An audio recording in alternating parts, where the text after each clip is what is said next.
Ninth के number system हमें ये क्वेश्चन है। इजी होता है लेकिन कभी कभी इजी भी कंफ्यूजन पैदा करता है, इसलिए मैंने सोचा कि इसको भी समझा दूं। आप देख रहे हैं if x equal to 1/2 is the zero of इतना, find the value of k। कैसे हो? और find the zeros of the x square minus 2x। एक चीज आप याद रखें, ये जो पावर जितना होता है ना पॉलिनोमियल्स का, x का आंसर उतना ही है, उतना ही इसके जीरो जाएगा। जीरो का मतलब ऐसा वैल्यू जो x की जगह हम रख देते हैं उतना, तो पूरा एक्सप्रेशन जीरो हो जाता है।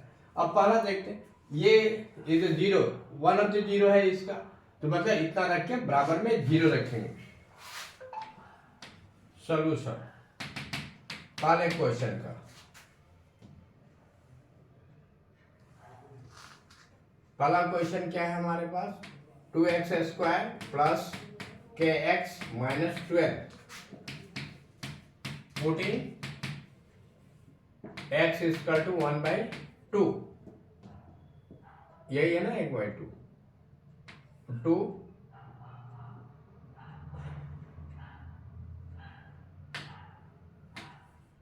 2 इंटू 1/2 का स्क्वायर प्लस k 1/2 माइनस 12 बराबर जीरो। ठीक है, 2 इंटू 1/4 प्लस k/2 माइनस 12 बराबर जीरो।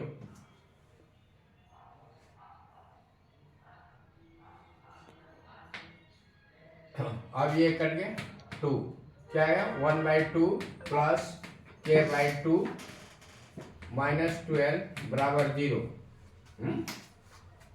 अब k को इधर ही रहने देते हैं, जैसे मन वैसे k को इधर ही रहने दिया, 12 माइनस 1/2 कर दिया। ठीक है, k/2 यहीं पर रहने दिया, एलसीएम 2, 24 माइनस 1 k/2 23 अपॉन 2। अब ये 2 उधर जाएगा डिवाइड में, उधर जाके क्या मल्टीप्लाई में हो जाएगा, 23/2 इंटू 2 कट गया, इसलिए ये बराबर कितना आ गया 23। यही आंसर है। बस समझ में आ गई बात कैसे किया। ये देखिए इसमें लिखा था ना x, अगर इसका एक फैक्टर या जीरोस है तो इसका वैल्यू निकालो, तो x के जगह वैल्यू रख दिया, हो गया। पर वैल्यू रख के स्क्वायर था इसीलिए 4 हुआ, ये k का 1 से गुणा k/2 हो गया माइनस 12, 2 से 4 कट गया, ऊपर नीचे तक कट गया। फिर हमने सबको इधर ले गए, k को इधर रख, क्योंकि k का वैल्यू निकालना है इसलिए लेफ्ट साइड में रखा, बाकी को इधर रखे। फिर यहाँ जाके एलसीएम निकाला, इसके नीचे कुछ नहीं तो 1 होता है, तो एलसीएम से हमें जब भी फ्रैक्शन हो जाता है तो एलसीएम लेकर ही हमें जोड़ घटा करना, वही किया। 24 में से क्या 23/2, 2 डिवाइड में था, इंटू में चला गया, कट गया, 23 आंसर आ गया। हमारी वजह से आपको समझ में आ गई होगी बात। अब दूसरा क्वेश्चन, ठीक है, अब दूसरा क्वेश्चन में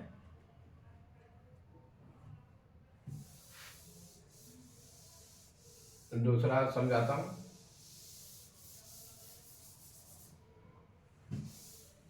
दूसरा है find the zeros of x square minus 2x। इसको थोड़ा सा बड़ा करते हैं,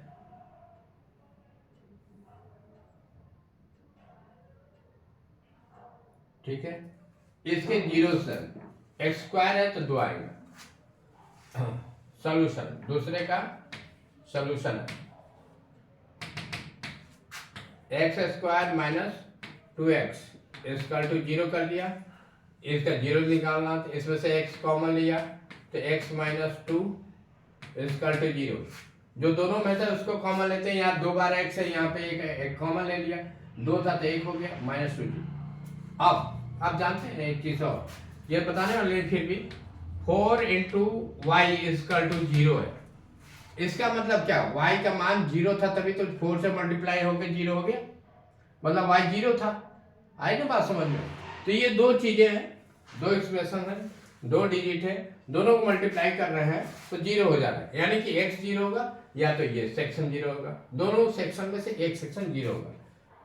सो x इक्वल टू 0 एक आंसर आ गया। और if x minus 2 equal to 0, अगर x माइनस 2 0 है तो x equal to 2। Therefore x का दो आंसर है, एक 0 और x इक्वल टू 2, ये दो आंसर हुए। आई बात समझ में? इस तरह छोटे सवाल भी पूछे जा सकते हैं, और ये छोटे सवाल जो है ना कभी कभी खतरा पैदा कर देते, कंफ्यूजन करते।